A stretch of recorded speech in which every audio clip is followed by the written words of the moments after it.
Bon début de semaine. Bienvenue dans ce 4e épisode des rapports hebdomadaires pour les espoirs des Canadiens de Montréal.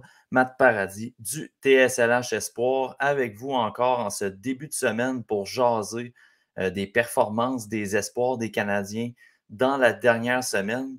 Je vous rappelle que le podcast est une présentation de Barbe Noire.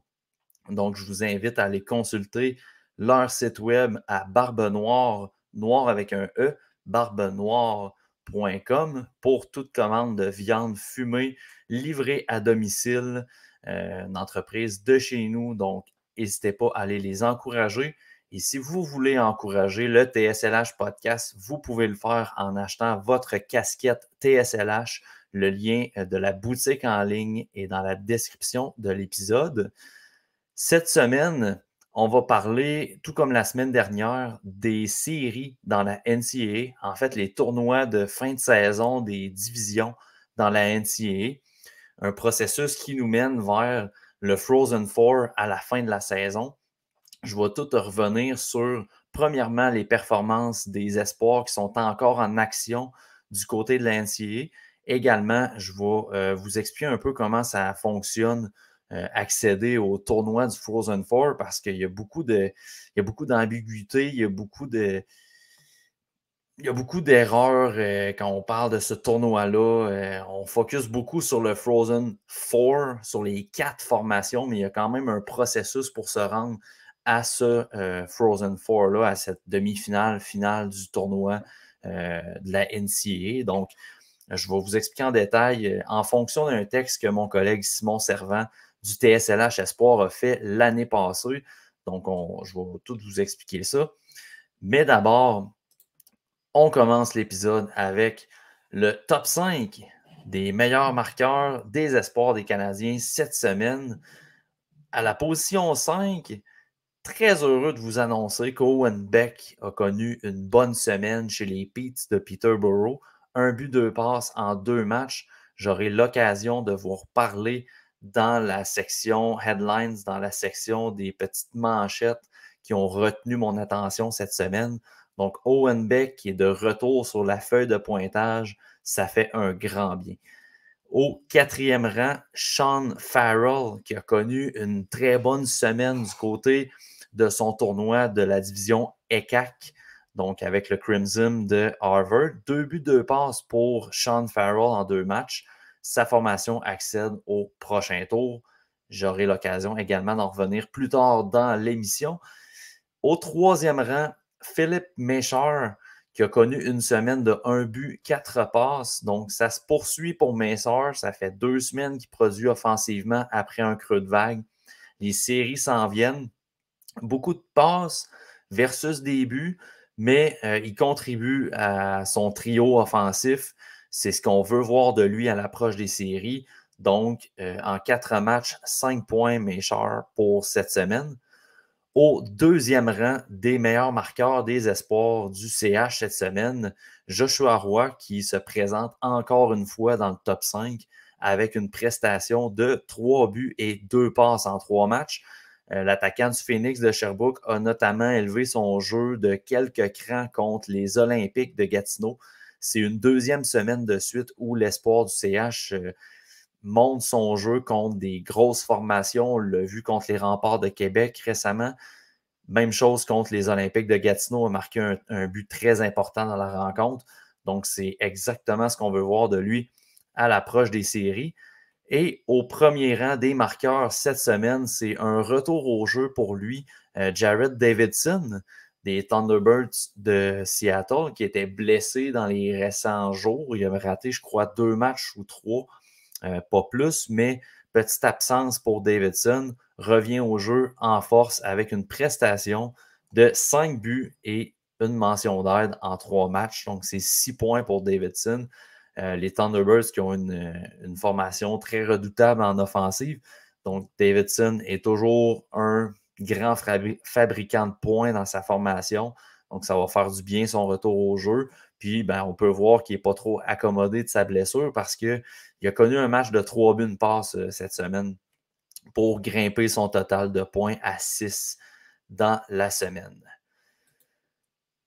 On passe au volet headlines, au volet des petites manchettes qui retiennent mon attention. Bien évidemment, je vais lancer le bal avec Jayden Strouble, que vous allez le constater, j'en parle peu à l'écrit dans mon rapport de la semaine parce que mon collègue David a écrit un texte sur la fin de saison de Jayden Strouble.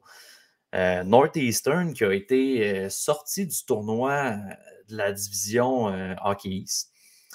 Ce qui a été quand même assez surprenant.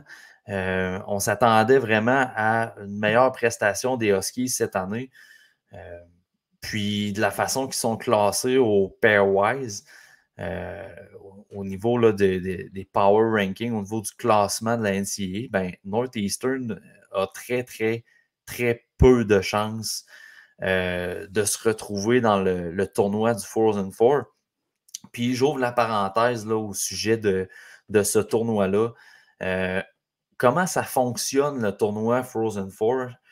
En fait, il y a les tournois de division présentement qui sont en cours. Il y a 6 divisions dans la NCAA. Il y a le Big Ten, il y a la AHA, la CCHA, la ECAC, la division où on retrouve Harvard notamment, la NCHC et la Hockey East où on trouve pas mal les équipes qu'on entend le plus souvent, là, la formation de Lane Hudson, Boston University. On a également les Huskies de Northeastern. Donc, c'est des équipes qui ont eu plusieurs espoirs du CH qui sont passés là. C'est des équipes aussi qui sont prisées des joueurs qui sont repêchés ou qui sont issus de la USHL, exemple. Donc, c'est souvent des ligues qu'on va entendre parler plus, tout comme le Big Ten également, où l'on retrouve Michigan, Ohio State, exemple. Donc, il y a 6 divisions dans la NCAA au total. Pour accéder au tournoi du Frozen Four, c'est la formation qui gagne le tournoi de fin de saison de chaque division. Donc, on comprend qu'il y a 6 équipes qui ont gagné les séries de leur division qui accèdent au tournoi du Frozen Four. Mais le tournoi au total compte 16 formations. Il y a 10 formations qui sont pigées, dans le fond, ils sont sélectionnés par un comité en fonction de 2 classements. Le classement du USCHO et le classement de USA Today, qui sont en fait des power rankings qui évaluent la force des équipes en fonction des fiches, en fonction d'un calcul des points, nombre de victoires, puis ils dressent un classement de cette façon-là. Donc, les équipes sont sélectionnées dans ces classements pour, au final, construire 4 divisions. Là, on est dans le tournoi du Frozen Four. On reclasse les équipes en fonction de 4 divisions. Donc, on a la division Ouest, la division Est, la division Midwest et la division Nord-Est, Northeast. Donc, il y a 4 divisions et les équipes sont réparties ainsi. Il y a des matchs cette année, c'est entre, je vais vous le dire, c'est entre le 23 et le 26 mars que les matchs, c'est des matchs éliminatoires, mais c'est des matchs préliminaires au Frozen Four, qui est en fait la demi-finale et la finale. Ces matchs-là sont disputés entre le 23 mars et le 26 mars. Et le fameux Frozen Four, donc les 4 meilleures équipes au pays, vont s'affronter dans le Frozen Four. Cette année, ça va être au Amalie Arena à Tampa Bay le 6 avril jusqu'au 8 avril. Donc, c'est un peu comme ça que ça fonctionne, le tournoi du Frozen Four. T'sais, oui, c'est vrai, le Frozen Four, c'est les 4 meilleures équipes au pays, mais comment se rendre au Frozen Four? Ben, c'est vraiment un tournoi en fonction de 16 équipes, les 6 championnes et 10 équipes sélectionnées. Donc voilà, il y a quelques exceptions. Exemple, si une équipe est classée numéro 1 au pays, mais ne gagne pas le tournoi de division, dans le fond, le tournoi de sa propre division, ben, il va être invité pareil au Frozen Four parce qu'il a terminé haut dans le classement. Donc, c'est un peu la touch là, qui est parfois manquée là, à certains endroits. Mais bref, si vous voulez vraiment tout en détail, incluant les exceptions, incluant les petites technicalités. Vous pouvez consulter le site de Tout sur le hockey, le texte de Simon Servant, où il explique vraiment toutes les fonctionnalités du Frozen Four. Ce que je vous offre, c'est un résumé vraiment de ma connaissance, comment ça fonctionne. Donc, voilà. Donc, pour revenir à Jayden Strouble, sa formation n'aura pas accès au tournoi du Frozen Four en raison de leur classement au niveau de la USCHO et de USA Today, le Pairwise, qu'on peut suivre pendant toute la saison. Ce qui veut dire que la Strouble Watch est commencée. La Strouble Watch, c'est en fait de savoir si Jayden Strouble va signer avec les Canadiens de Montréal. Puis j'en ai parlé dans le podcast. Pascal en a parlé également. J'en ai parlé dans les émissions de rapports hebdomadaires, mais moi, je ne m'attends pas à ce que Strouble signe parce qu'il y a trop de joueurs à sa propre position. Je pense que les opportunités ne seront pas suffisantes pour aller signer un contrat d'entrée avec Montréal. Le Canadien voudra signer Jayden Strouble parce que ça ne coûte pas cher, puis c'est un bon élément à ajouter au Rocket de Laval, tout en espérant qu'il se développe en un défenseur de la NHL pour soit l'avoir dans l'alignement ou soit l'échanger dans une transaction éventuelle lorsqu'on voudra ajouter des éléments importants à l'équipe. Dans le cas de Strouble, sa progression cette année s'est faite plutôt de façon... En fait, ça a été stable. Il n'y a pas eu de progression. J'aurais aimé le voir plus offensif cette année, mais ça ne s'est pas produit. Puis c'est une petite déception à mes yeux parce qu'avec Jordan Harris qui était parti, avec le fait que tu es un vétéran dans NCAA, je m'attendais à ce que l'offensive sorte, puis ça n'a pas fonctionné dans son cas. Donc, grosse défaite contre Providence au premier tour, dans le tournoi du Hockey East. La saison Strouble est terminée. D'après moi, d'ici lui, dans le fond, il doit signer un contrat avant cet été. Ça ne veut pas dire que ça va être fait dans les quelques semaines, mais s'il veut, dans l'optique où il veut rejoindre l'organisation du CH, on pourrait avoir des nouvelles dans les prochaines semaines pour qu'il puisse rejoindre soit le CH ou soit le Rocket de Laval. Comme je dis, j'ai des doutes. On vient d'ajouter en plus un Fred Allard à l'équation au niveau des défenseurs. Donc, ça commence à faire beaucoup d'éléments là, pour essayer de convaincre Strouble de signer à Montréal. Donc, c'est ça à suivre pour le défenseur Jayden Strouble.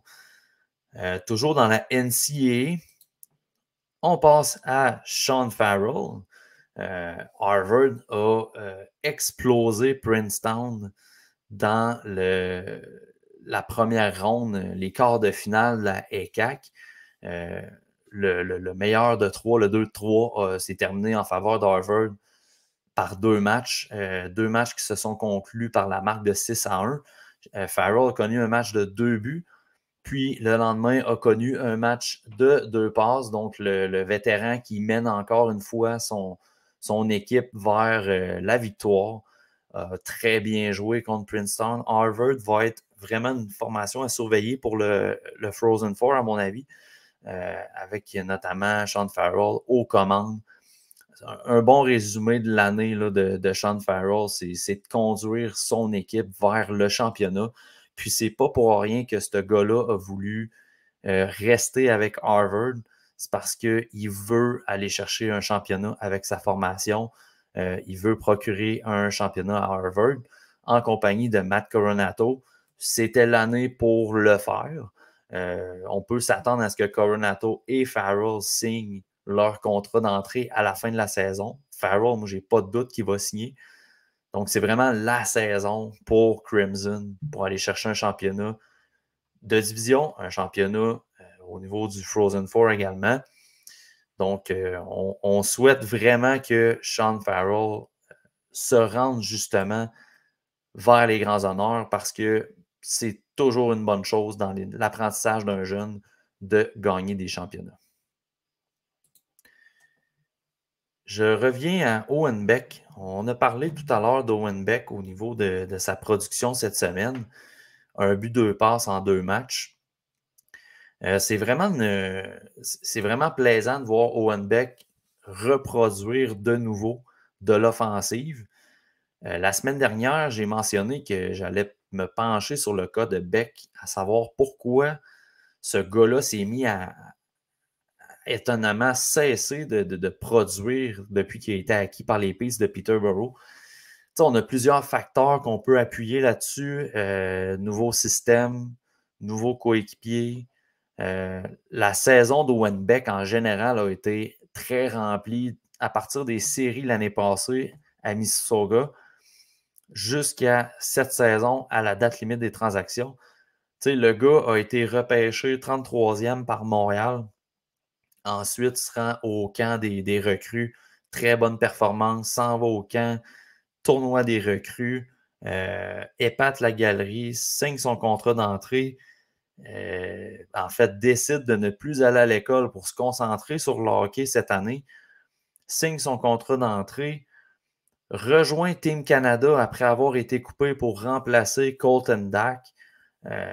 Rejoint Montréal à cause des blessures parce qu'il a été rappelé d'urgence. Échangé également à la date limite. Ça fait beaucoup de choses pour Owen Beck en une année, même si c'est un joueur très intelligent, un humain aussi en entrevue qu'on qualifie de très intelligent, de très mature également. Ça commence à faire beaucoup. Mais statistiquement parlant, je me suis penché sur le cas de Beck, puis j'ai trouvé quelque chose qui était vraiment intéressant, puis je vous le partage dans le rapport cette semaine. J'ai fait une petite comparaison juste pour la saison 2022-2023 au niveau des chiffres d'Owen Beck. Et ben, évidemment, les points par match, c'est le jour et la nuit comparativement avec les Steelheads. En 30 matchs, Owen Beck avait une moyenne d'1,37 points par match du côté de Mississauga.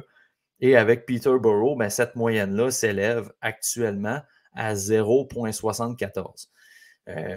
C'est quand même décevant, on ne se le cachera pas, mais est-ce que Beck est pour autant moins bon sur la patinoire? Je ne suis pas convaincu de ça. En le regardant et en observant les statistiques, je ne suis pas convaincu de ça. D'abord, au niveau du cercle de mise en jeu, son pourcentage de mise au jeu est aussi élevé. On parle d'un rendement de 59%. Du côté des Steelheads, il y avait en moyenne 22 mises en jeu par match. Avec les Petes, c'est en moyenne 18 à 19 mises en jeu par match. Affiche le même taux d'efficacité dans le cercle des mises en jeu.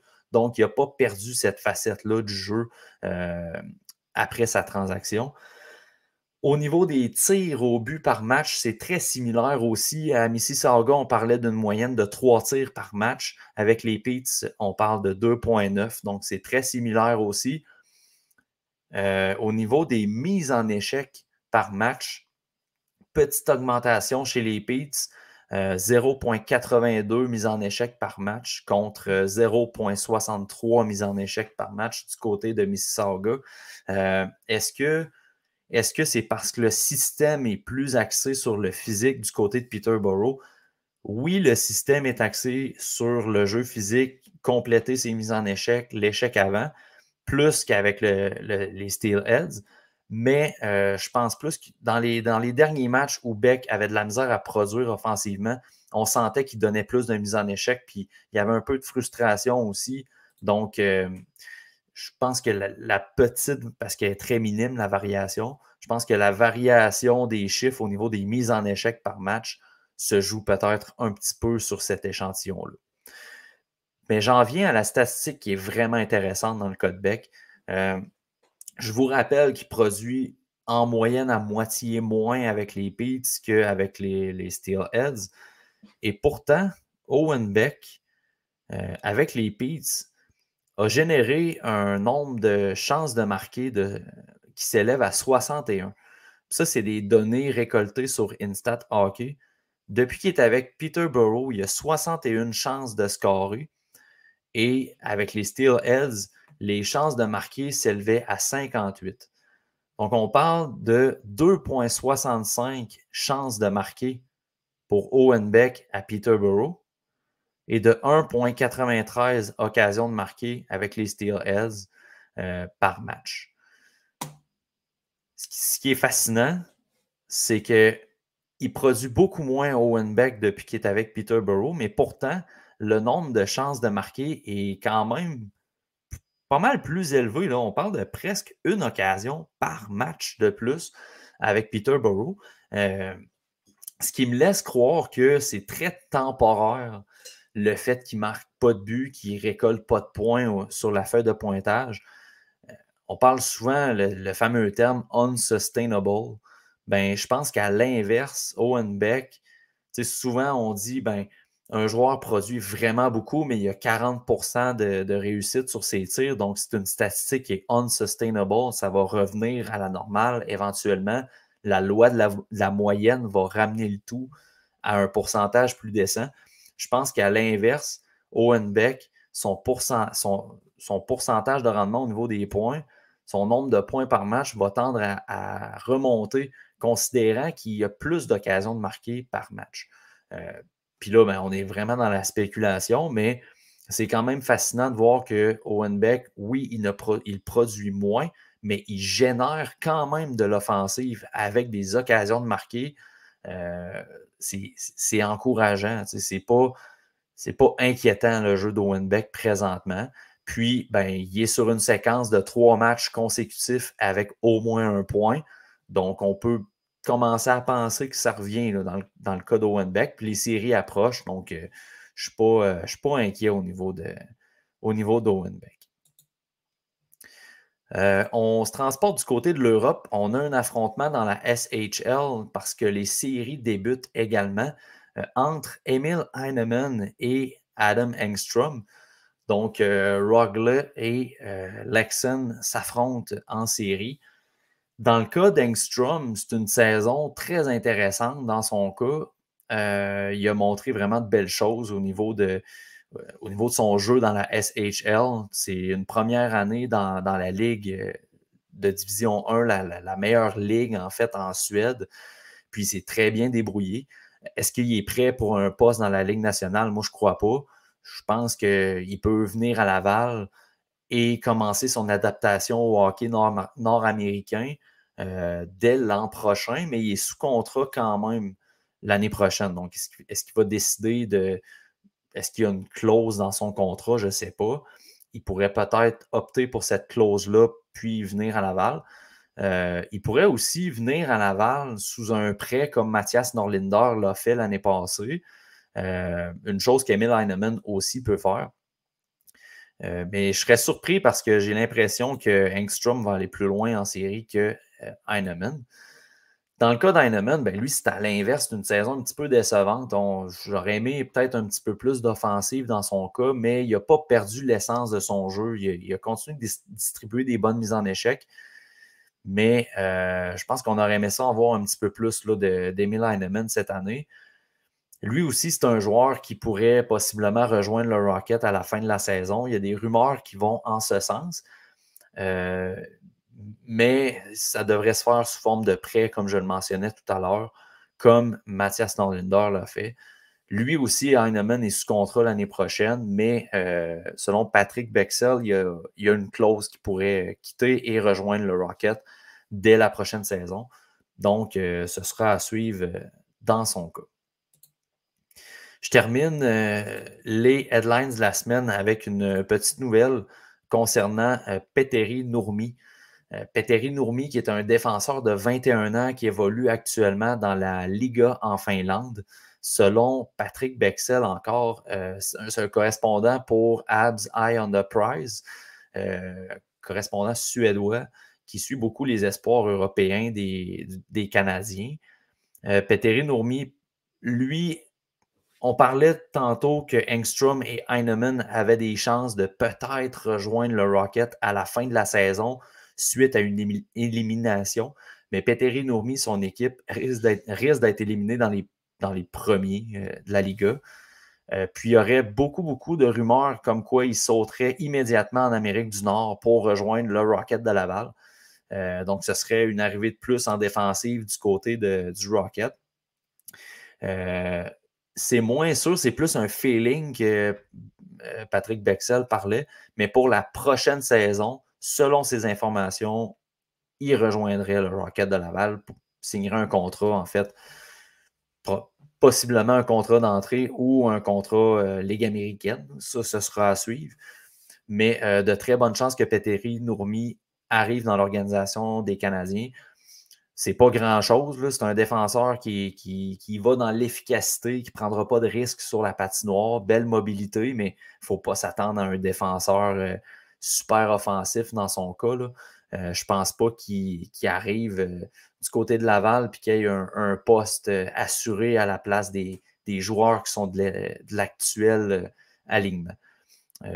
Mais c'est un espoir qu'on va tout de même suivre au sein des Canadiens de Montréal. C'est ce qui met fin au segment des headlines. J'y vais avec les petites nouvelles en bref. Puis dans les nouvelles en bref, je vous ai juste préparé en fait un listing de où les joueurs de la NCAA sont rendus pour les séries présentement. On va commencer avec la Hockey East, Boston University, qui accueille Lane Hudson et Luke Tuck dans leur formation, passe en demi-finale de la Hockey East dans le tournoi de cette division-là. Ils ont battu le Vermont par la marque de 7-3, donc un gain assez facile. Boston va affronter Providence le 17 mars prochain. Providence qui a éliminé Northeastern, donc la formation de Jayden Struble. On aurait pu avoir un affrontement Northeastern-Boston University, ce qui aurait été très intéressant, très plaisant aussi pour les amateurs, les partisans des Canadiens de Montréal, les amateurs des prospects, parce que on aurait eu 3 espoirs qui s'affrontent dans la même demi-finale. Mais ça n'arrivera pas. Lane Hudson a cumulé une passe dans le quart de finale contre Vermont dans un gain de 7-3. Puis Luke Tuck, lui, a été blanchi de la feuille de pointage dans ce match-là. Toujours dans la Hockey East, je le rappelle, Northeastern s'est fait expulser, donc la saison est terminée. Je parlais de Jayden Struble, mais il y a aussi Devon Levi qui va être intéressant à suivre du côté des Sabres de Buffalo, parce que le gardien de but, lui aussi, a terminé sa saison, puis c'est comme très probable qu'il signe un contrat pour Buffalo. Donc lui aussi, ce sera à surveiller au niveau de son arrivée dans la Ligue nationale, ou la Ligue américaine, évidemment. Dans la Big Ten, la division Big Ten, les Buckeyes d'Ohio State n'ont pas fait le poids vraiment contre les puissants Wolverines du Michigan. La troupe de Jacob Dobisch s'est inclinée 7-3 en demi-finale. Donc, Michigan va affronter la puissante université du Minnesota en finale de la Big Ten. Un affrontement qui va être sérieusement très intéressant. Ces deux équipes là, qui risquent d'être très hautement classées pour le tournoi du Frozen Four. Puis la formation de Jacob Dobisch risque d'être du tournoi du Frozen Four aussi. Donc, Dobisch n'a pas encore techniquement terminé sa saison. Il va pouvoir jouer dans le prochain tournoi de la NCAA. Le tournoi final, en fait. Donc, dans la Big Ten, je le mentionnais, l'Université du Minnesota passe en finale contre Michigan. Et Red Pitlick, qui joue pour l'Université du Minnesota, a récolté une passe cette semaine dans le gain de 5-1 du Minnesota contre Michigan State. Dans la NCHC, il y a Minnesota Duluth qui jouent encore présentement, sont dans un 2-3, puis le match ultime était ce dimanche.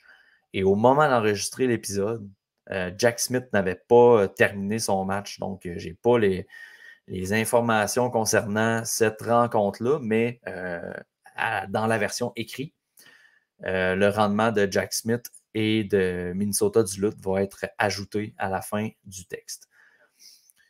Puis, comme je le mentionnais tout à l'heure, dans le tournoi de la ECAC, Harvard a disposé de Princeton.